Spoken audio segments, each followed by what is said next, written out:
Good morning and welcome to your Monday morning edition of Going On Daily Live. You are here with me, Becky, and Mr. Martin Blanco. Welcome to the show. Good morning, Becky, and everyone else who's watching. Yes, good morning. How was your weekend? Wow, my weekend was chock full of activity and fun stuff. I'll talk about some of it later in the show, but we went to the city, New York City, with some friends, Mhm. had dinner, saw a concert. Then yesterday we got together with local friends and did football stuff, and so it was fun. Football stuff. Yeah, The American Sunday. American. I know. The American Sunday may be like a handful of Canadians on a Sunday.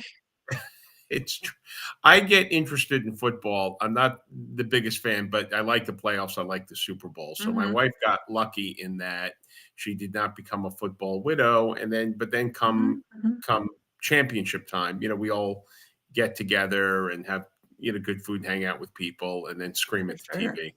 Yeah. I mean, I'll go to a Super Bowl party. I have no Yeah. problem with that. I don't like football by any means. I don't follow it, but anytime to socialize and have appetizers, Yep, there I'm you into it. go. It's I'm good. into it.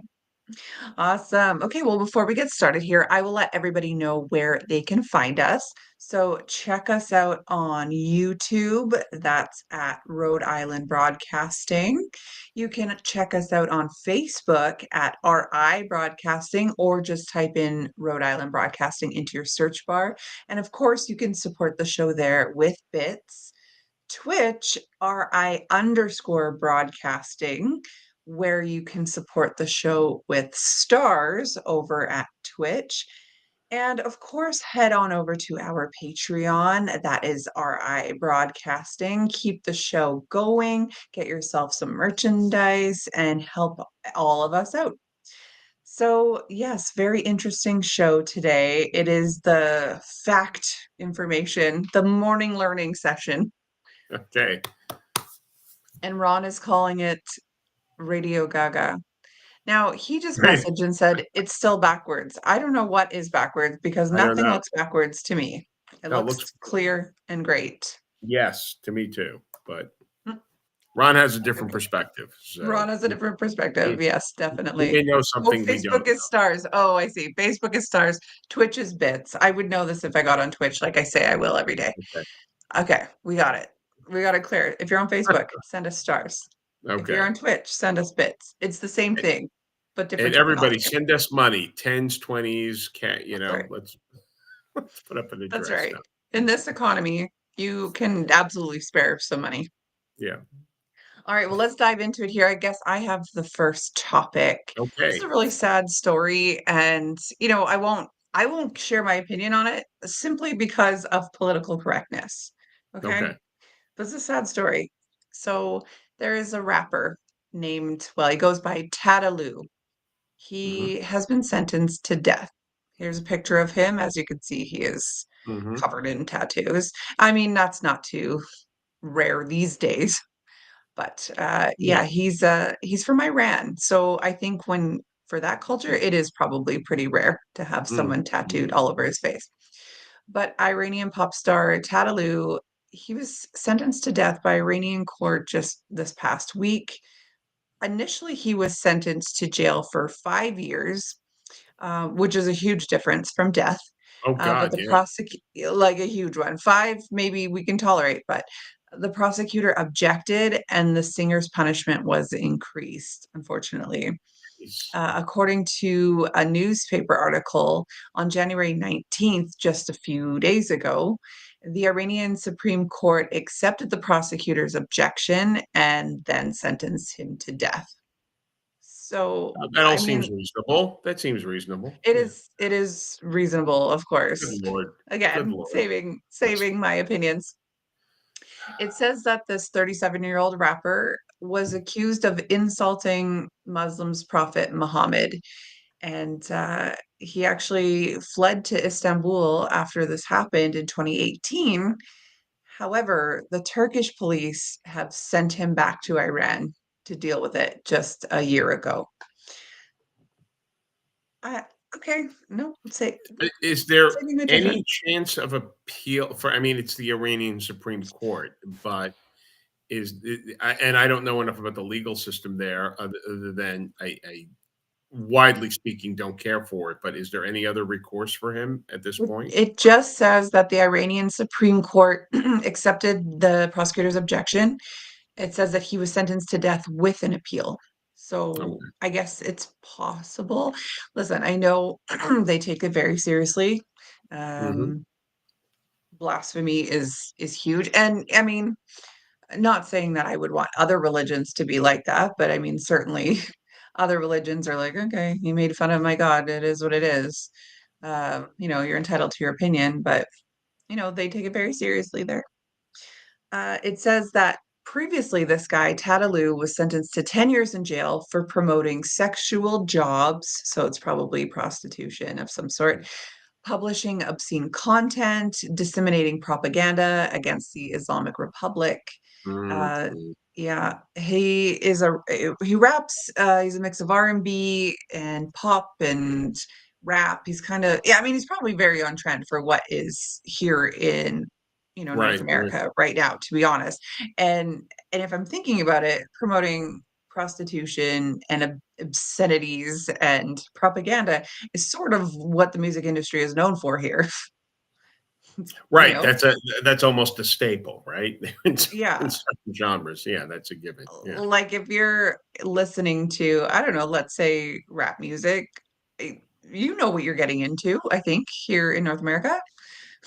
Like, I don't listen or I don't let my kids listen to stuff like this because it's just not appropriate. Is it worth putting these people to death? I wouldn't say so.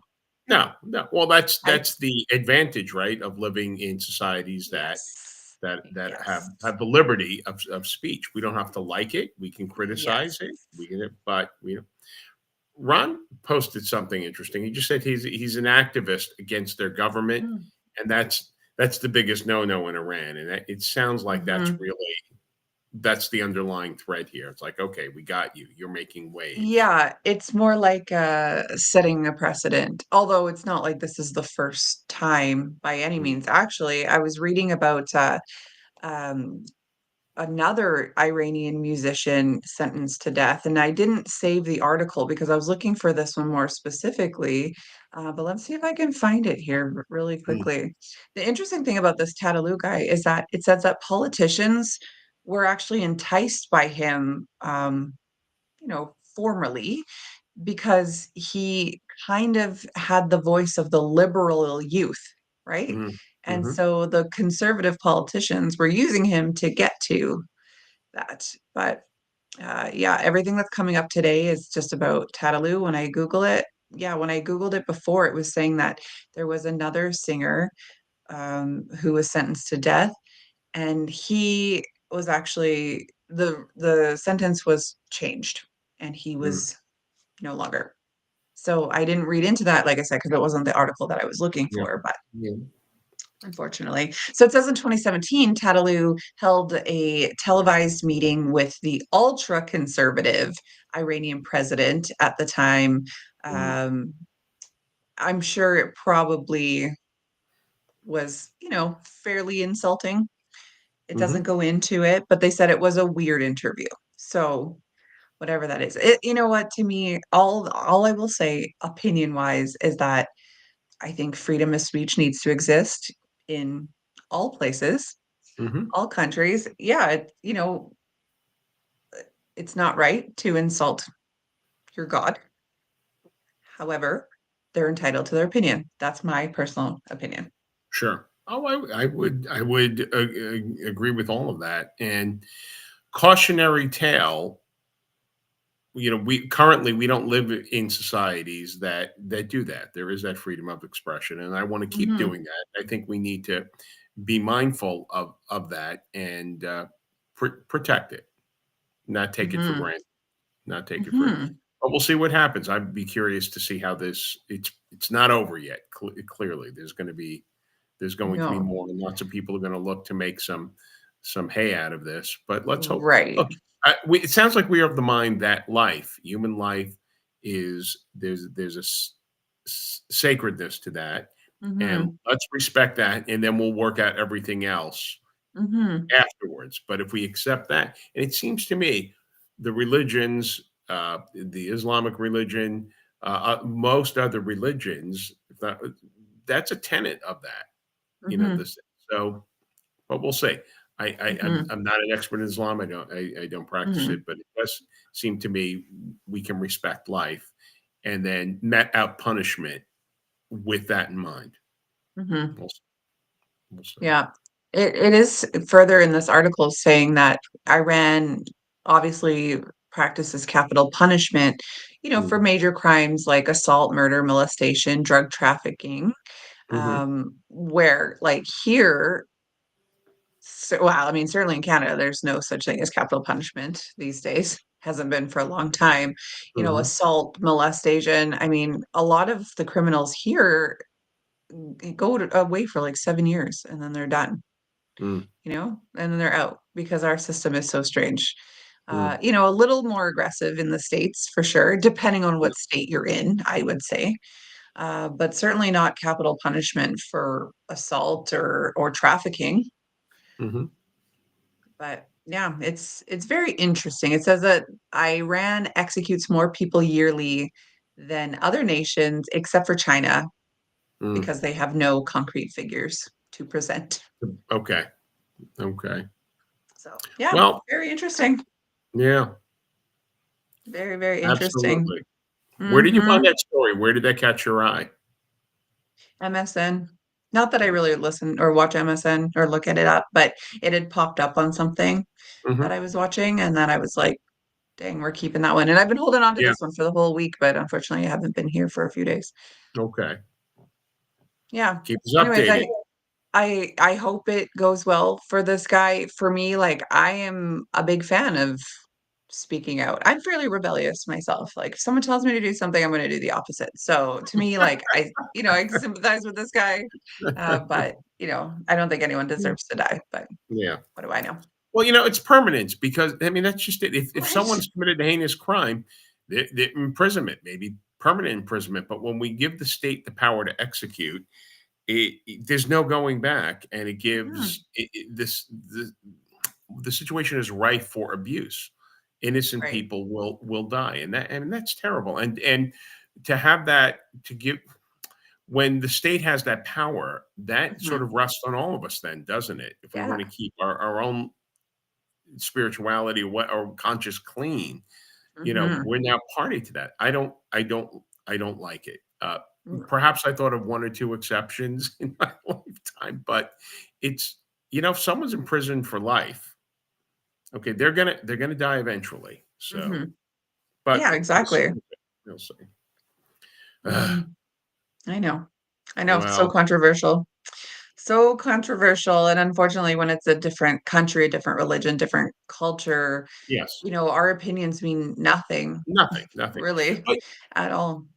it'd be curious to see how what the people of Iran think in general. I'm sure they'll break off into different opinions, but I Yeah. wonder what the majority think, I and that think you would be probably telling. have a lot of, what do I call them? Puritans, Mhm, and then I think you have probably a younger, more liberal generation, as every generation is. mhm, Um, It's hard to say. Well, like, especially because they were saying that the politicians liked this rapper at first because of his reach to the liberal youth. mm. So, I'm gonna guess that there's probably quite a few people who don't agree with this. Well, We'll okay. see. I'm curious to see how this develops. Totally. I will keep the show posted if I ever hear anything. So, All right. tell me, you have some interesting topics today. Oh, I hope so. Daniel Harding's side So, hustle. I don't know what Daniel that means. okay, Daniel Harding is a orchestra conductor. Okay, he Okay. is the I love principal orchestra. conductor, music director of the Orchestra dell'Accademia Nazionale di Santa Cecilia, which is Mhm. Rome, Italy's premier orchestra. Okay. And I'll be honest, I don't own any of their recordings, and I've not heard them live. But if Okay. if I'm told they're Rome's premier orchestra, I believe it. And if you are a conductor of any orchestra, you have a certain skill set that is highly developed, and Mm. it's a wonderful, difficult thing to do. All right, Mhm. so that's his job. Okay. but he has a side hustle. He is also, I like the image there. He's also a commercial air pilot for Air France. Whoa. Yeah, yeah. What? Exactly. So I feel like this is his career and the other job is his side hustle. Yeah. Well, Maybe. he doesn't the way it is now, he flies a couple of days a month for Air France on local jaunts between Europe and I think Northern Africa. Mm, And this came to my attention. Someone gave me a copy of, they thought of me when they read this article. It's New York Times a couple of weeks ago, the Sunday Times, the Arts and Leisure section. So I did a little profile on him. And basically, he was starting off a tour of the orchestra. There was in European tour that was going to begin in Paris, and they were flying from Rome to Paris, and he flew the plane. He mm. was flying the Wow. entire orchestra personnel. Here's a little from the article. It said, as the flight ended, the pilot went online and said, "Thank you for choosing Air France." And remember, rehearsal was at 6 p.m. The plane landed Jeez. and they applauded. So I That's hilarious. clearly someone at the Times thought this was interesting, and I did too. So Daniel Yeah. Harding, excellent conductor. He was when he was a young kid in his teens, he played trumpet and he would sort of air conduct at home. He was sort of drawn Mm, to sort of wave his hands, mhm. probably with some level of accuracy as to the meter or whatnot. Something I did when I was young too. When I played my high school's band and orchestra, and he just pursued it further and he had a gift. And I'll read a little bit about his biography. He had some very good training. He at 17, he was conducting professionally. He would do rehearsals for the orchestra at in Birmingham, Alabama. Simon Rattle was the artistic director and was his mentor. And then at age 21, Claudia Abbado, who a renowned conductor, and then he Mhm. was music director for the Berlin Philharmonic. Signed him up, and he was part of that Oh. team. And then soon he did some recordings as well. And so it goes. Now he was in the conductor game. The Is article he said American? he is English. He is Oh, he's English. English. And then Yeah, Birmingham, Alabama, and yeah. then Air Well, France, and these then something people are Italian.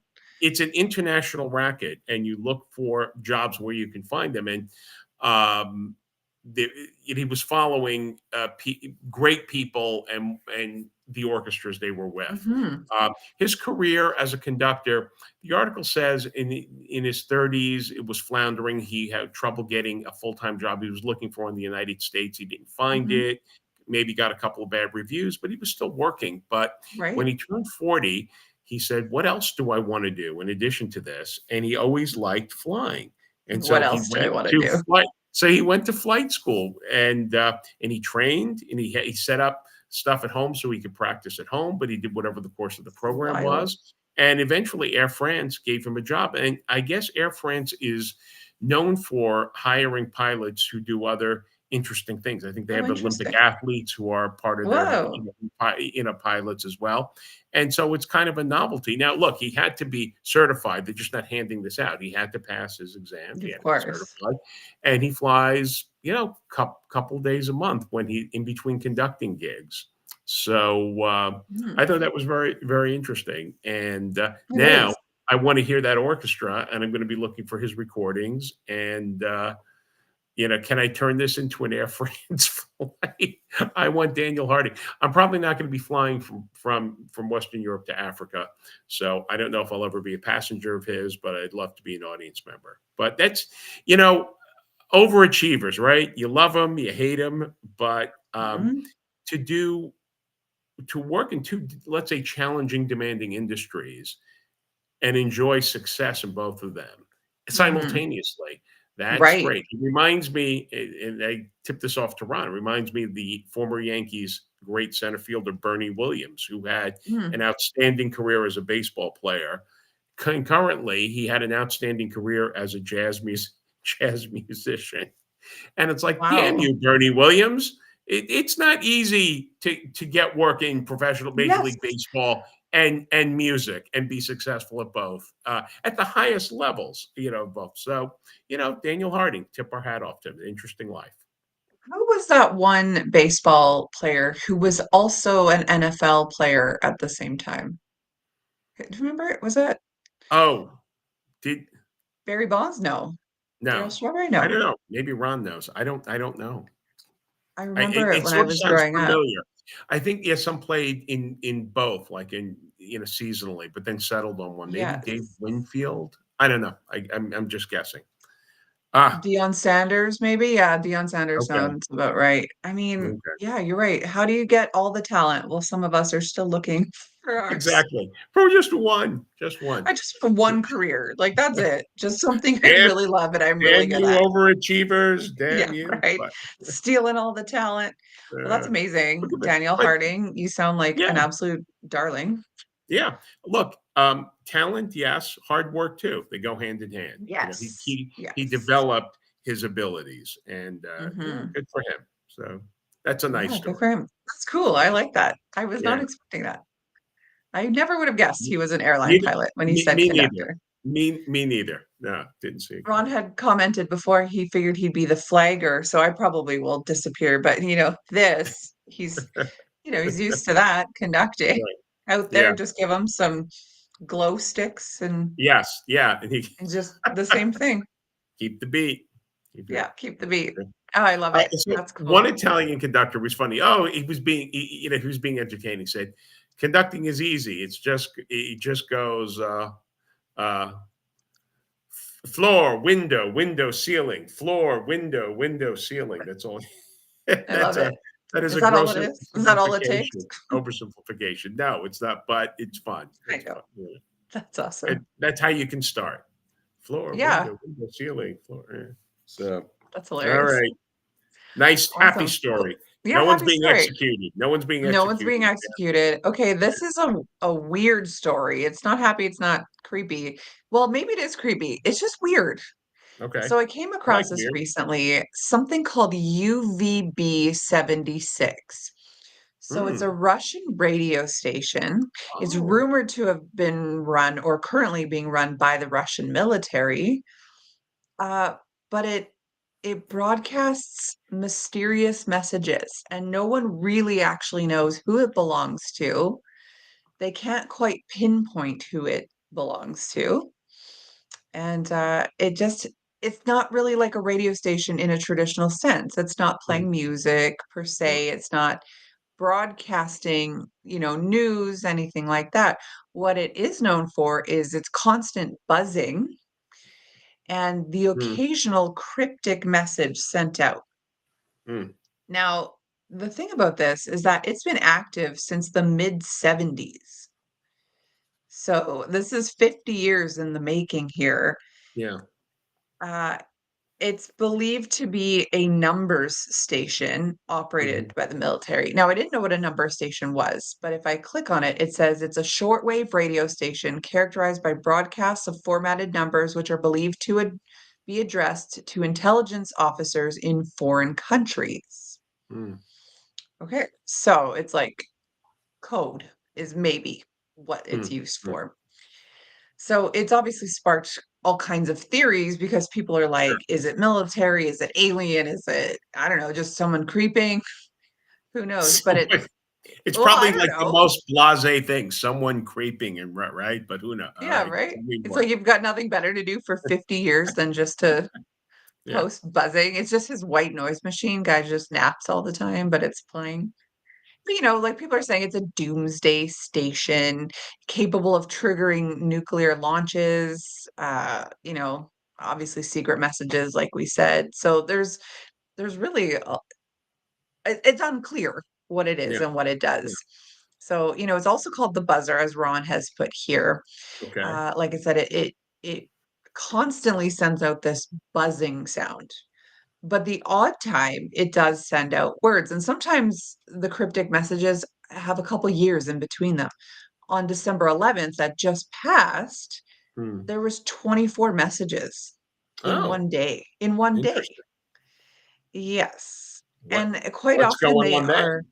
I know, on December 11th, 2024, what is going on? It was Yeah. actually the most messages that they've ever sent out in one day recorded Okay. in their 50-year sort of history. Some of the things that they say, let me find that here. Uh, they're often just random words, Mm. spoken Russian. People are thinking that they're acronyms. So you take, the first letter of each Right. word, and Okay. that's what it's but like kind of like a reverse acronym. So they're saying these words, maybe taking the first letter of each and making some sort of Mm. code word out of it. Mhm. I don't know. Maybe it's like some sort of a call sign, right? Yeah, yeah. Yeah, it says that the UVB-76 is believed to have been the call sign of the station's intended recipient until 2010. So I Okay. don't know what happened in 2010. It Mm. says that in December or since December 2020, the call sign of NZHTI, so capital N, capital Z, lowercase h, oh, sorry, Z, Z for See. my American friends, capital T, capital I, made up of the initials Nikolai, Zhenya, so Zhenya, Tatiana, and Ivan, has also been used frequently, though other call signs have appeared. So Hmm. so in the last 4 years yeah, 4 years, this NZHTI has been played a lot. Interesting. Fun fact, there's also a YouTube channel dedicated to this UVB-76. I'm guessing someone just hears it and uploads it or has it Yeah. live, um, which they actually recorded 11 or 9 of those recordings from December 11th. Hmm. Strange, right? Now, these That 24 completely. transmissions on December 11th took place between 9:09 a.m. and 5:14 p.m. Moscow time. Okay. Total of 30 words were broadcast altogether, including azbuka, which means alphabet. I'm sorry, and I can't speak Russian, so please bear with me here You can't butchering speak your Russian? Oh language. my. No, certainly not. Nanaika, which means Nenai, Okay. um, Hank saw, I'm just going to say the English words. Punk compilation. Okay. Yeah, strange, right? Inelastic, billiards, and Mm. Gehenna. So, like, I don't know what the rhyme or reason is to any of that. Someone out there does. No, no. Maybe. It says there were also some nonsensical words like on Eurorust and Vatuzatiuk. Some words that literally aren't words. And then also some word pairs put together, like zero waste and small parcel. Yeah. So yeah, I don't know. I That don't know. that's a, the relationship between them is not clear. That's for It's sure. odd. Yeah, it's so odd. Now they've been able to pinpoint that it's either Moscow, Leningrad, or the Peskov region, although it Okay. hasn't actually ever been confirmed. It did, like one of the things I had read said that they found a place and they infiltrated, but it had been abandoned, but there had definitely been someone set up there at one point. Hmm. Yeah, It's strange, right? interesting too. That was going on during this when it was the Soviet Union, but it seems Yes. to have withstood uh, Hmm. the move from one government nation Hmm. state to another, and Well, it's still that's there. what makes me think it's more of an independent thing Yeah, and yeah, less of a government thing. Now, yeah. speaking of the Soviet Union, it was saying that the station's activity actually increased after the collapse of the Soviet Union. Mm, Before mm, 92, words and phrases were broadcast once every few years, like we had talked about.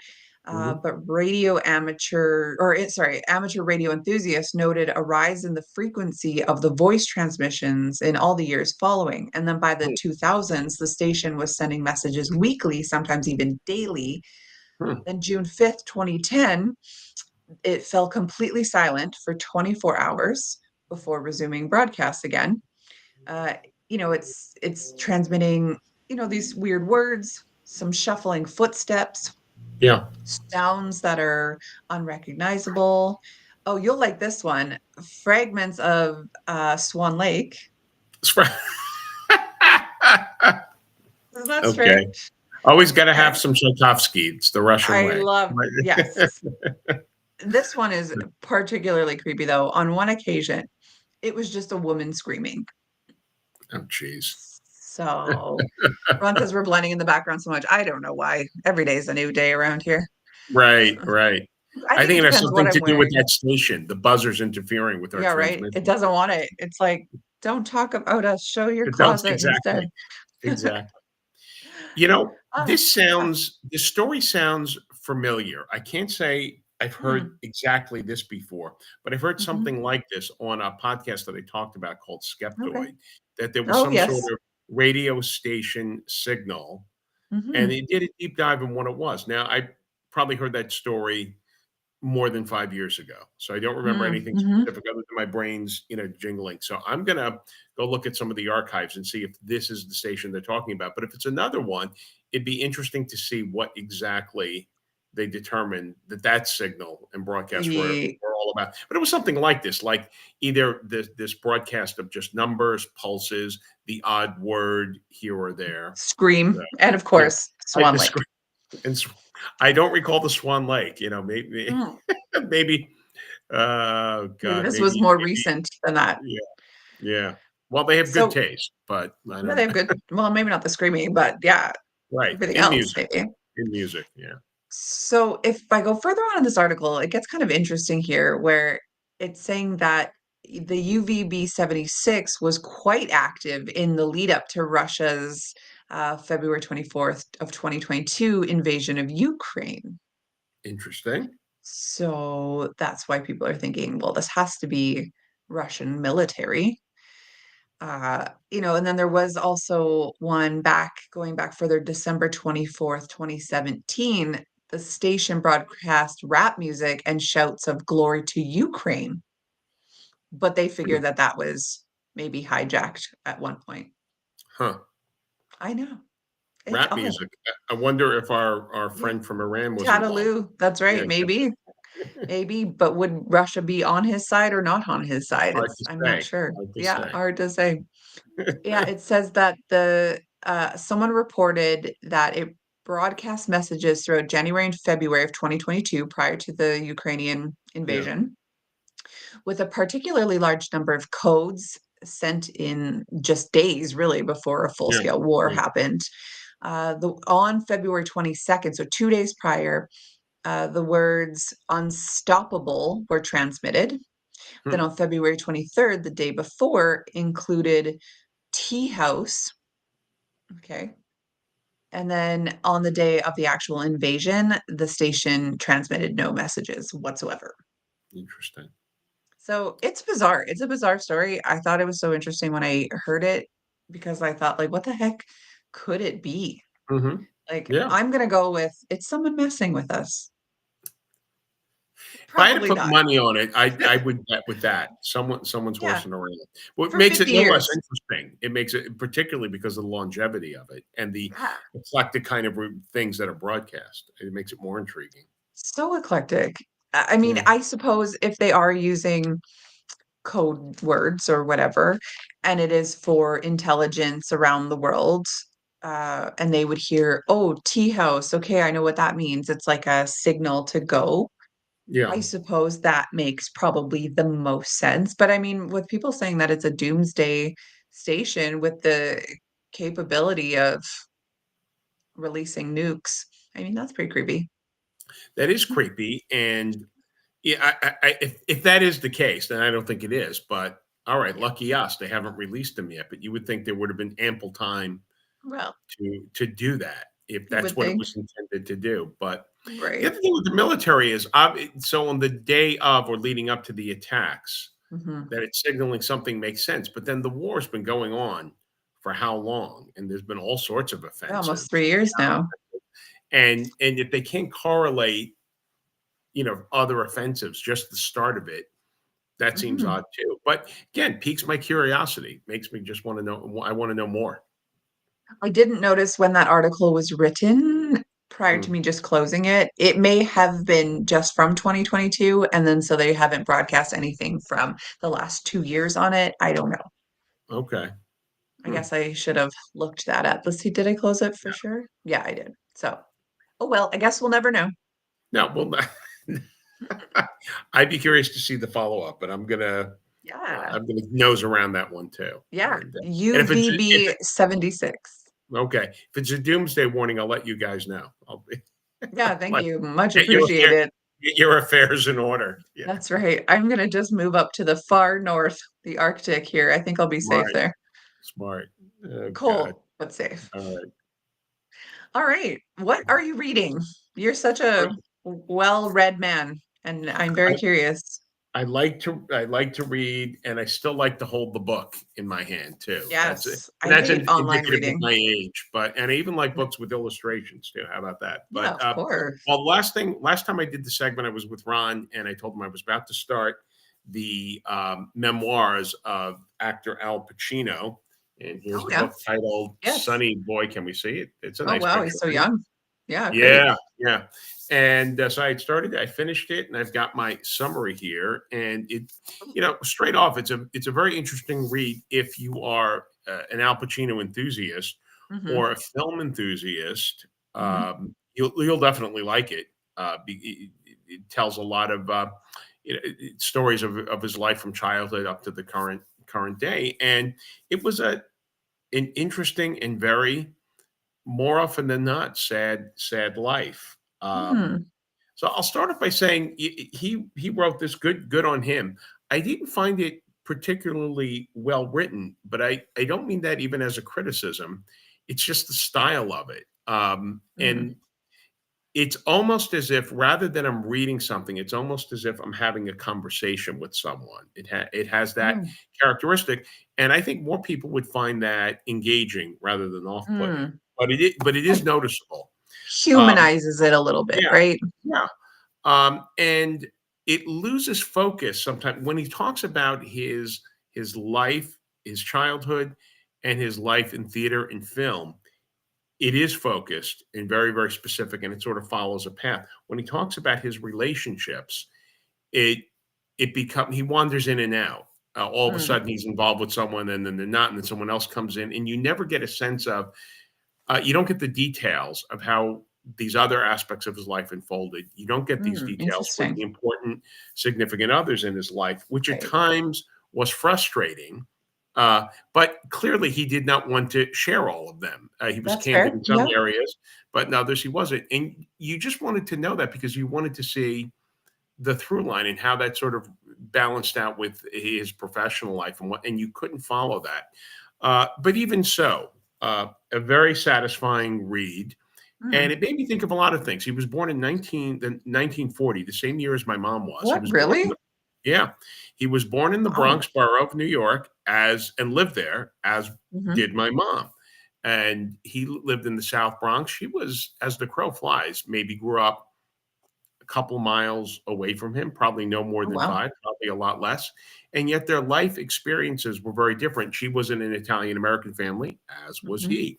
So they mhm, had these similarities, but they really, there was a lot of divergence there. mm, To my mom's benefit and to his detriment. Also, they were both not affluent families. I think his family was a little bit more impoverished, but my mom's mm, family of origin, they were not super wealthy. My grandfather worked very hard in a factory. So, what was the big difference between? And mhm. I think there was stability in my mom's family, and there was Okay. not in Al Pacino's, and that Mm, made a profound difference. Even though they lived so close together, they similar, cultural backgrounds, but that stability. right. And I think for children, right, what's the one thing they need more? They need Oh, food, they need water, structure.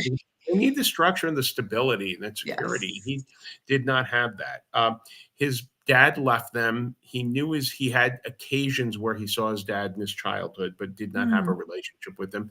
His mom struggled with some emotional illness. I don't know the full nature of that from the book, but his mom found comfort and escape in going to the movies, and very often mm, she would take little Al with him. By the way, everyone mm. called him Sonny Boy when he was a kid. Sunny boy. That was That's his cute. nickname.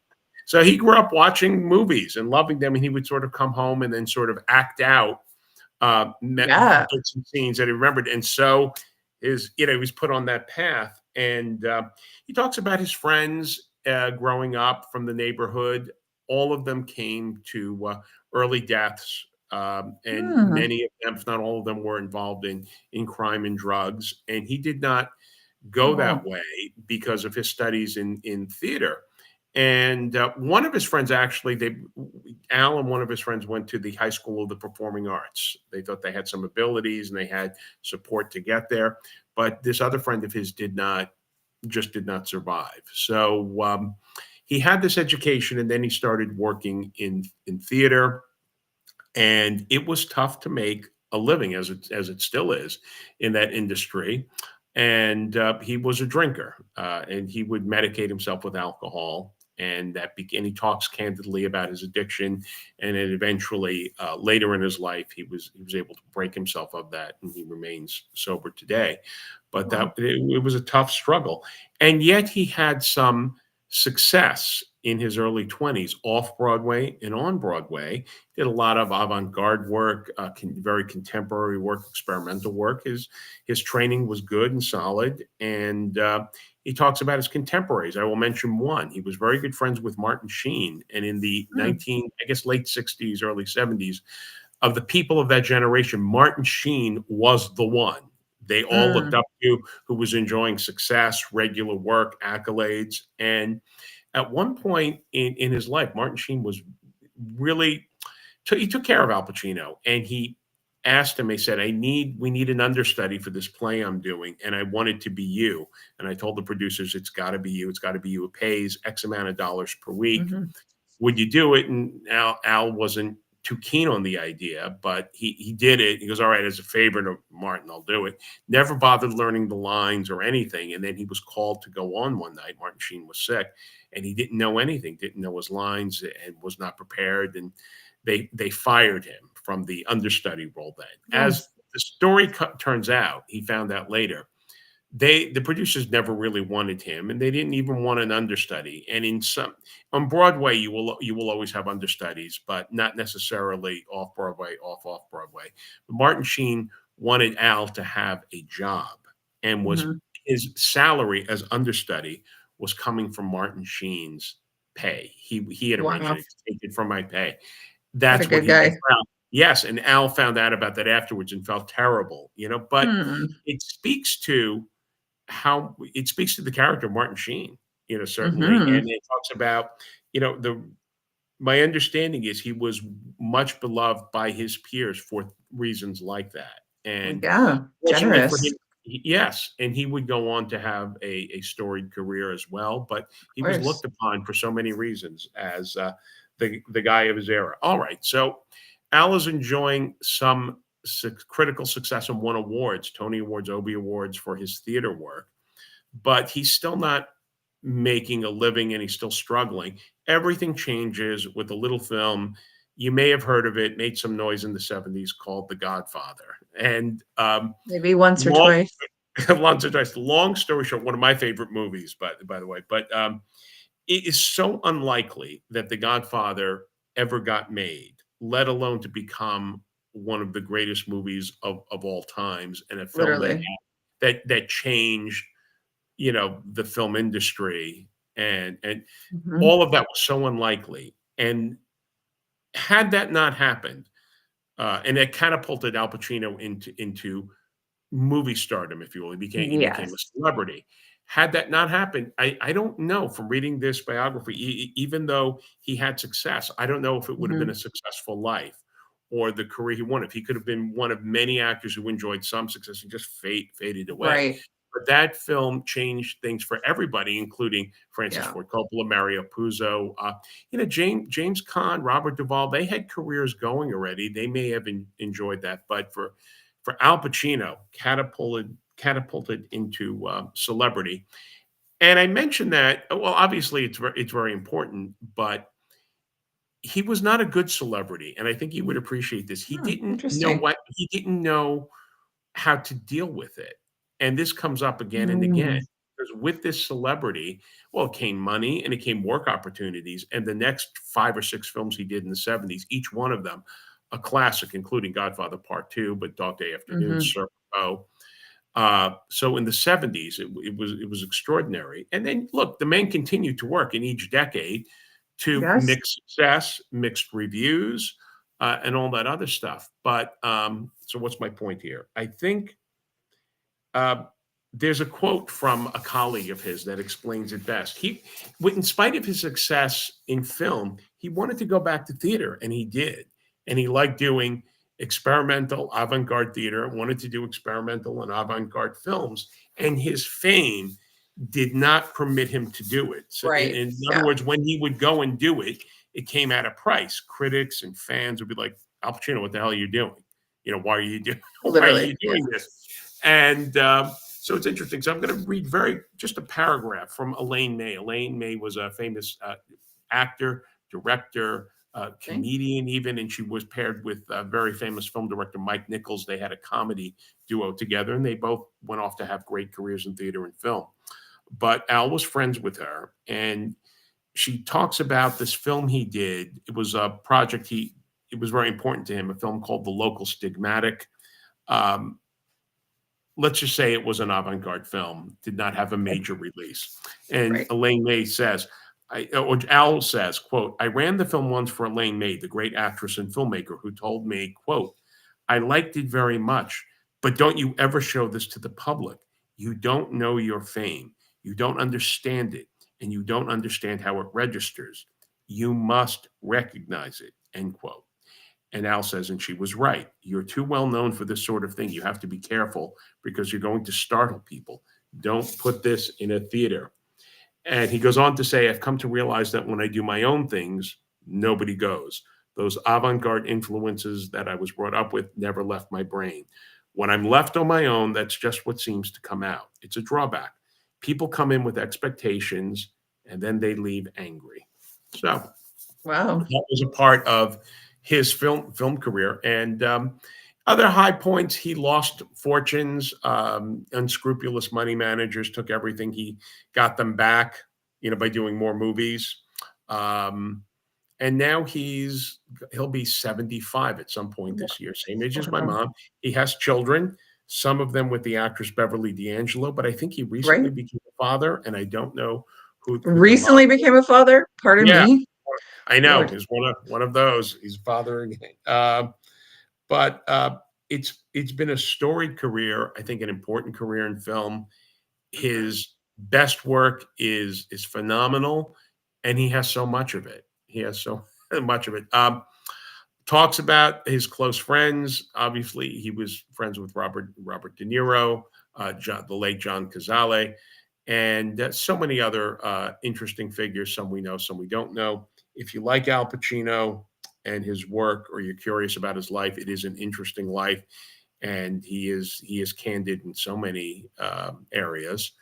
And very happy The Godfather worked out for him and for the all that movie did for Mhm. touch people in so many ways. But as a result of that, we had a lot of great films and a lot of great careers flourished, and it's a nice reflection. So that's what I'm reading now. That's what I finished reading. Next up, I'm reading a biography of Edward Gorey. The biography is called, I don't know if you can see it, Born to be Posthumous. And I'll report back on that. I'll just say, if you don't know who Edward Gorey is, he was an author and illustrator. Uh, Many people say he was sort of the unofficial godfather of the goth movement in the United States. Oh, interesting. Yes, and he was certainly inspirational to more well-known writers such as Maurice Sendak and Lemony Snicket.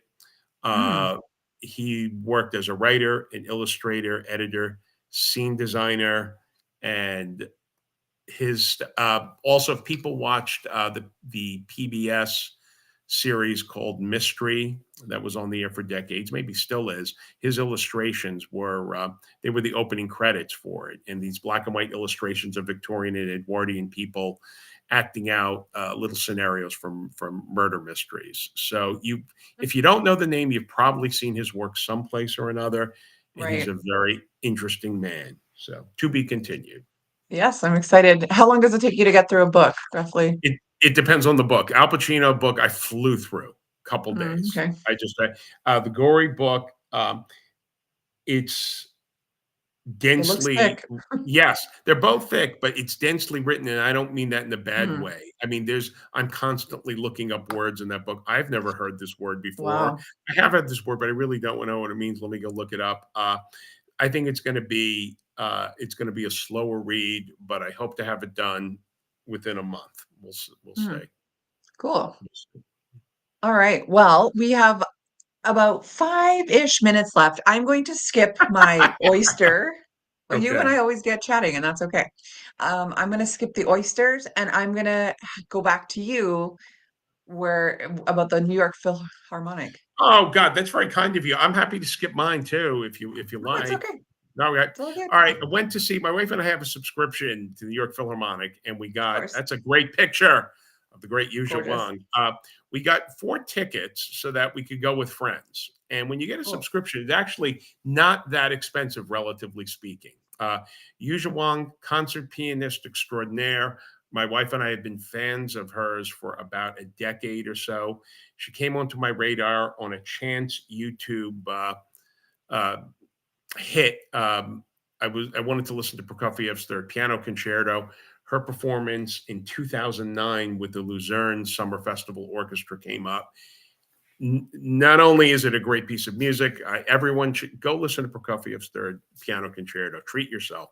But she was wonderful in it, and more importantly, the photography was excellent. The Mm, cameraman really knew how to zoom in on some of the key parts for piano virtuosity, and it was edited beautifully. And at that moment, we're like, "Who is Yuja Wang?" And we have to see her. So it's taken 10 years. We've not been able to get our act together to see her in concert. It happened Saturday night, and the headline of the program was she was playing Rhapsody in Blue by George Gershwin, which is a lovely piece of music and mm-hmm, very popular. I think many people know it, even if they don't mm-hmm. particularly love concert music. Um, a lot of interesting things about this concert. She was wonderful. No surprise there. Yuzha Wang's a bit of a fashion maven, and Well, I'm she looking at always that comes, dress. she always comes out dressed in something that is stunning for one reason or Wow. another, whether it be just the design of it. Sometimes they're very low cut, short skirt, or whatever, somewhat Mm-hmm. scandalous for people who expect the people in fully dressed at the concert piano. But she comes out. She is young. She is feisty, and she leans into the design very very easily and very elegantly. And in fact, in the concert, she had a different outfit for each piece she performed. There were 3 pieces. Wow. Yes. I mean, not Yeah. unlike most concerts. Uh, well, not in the classical vein, but in No, not in pop. the classical world. No, no.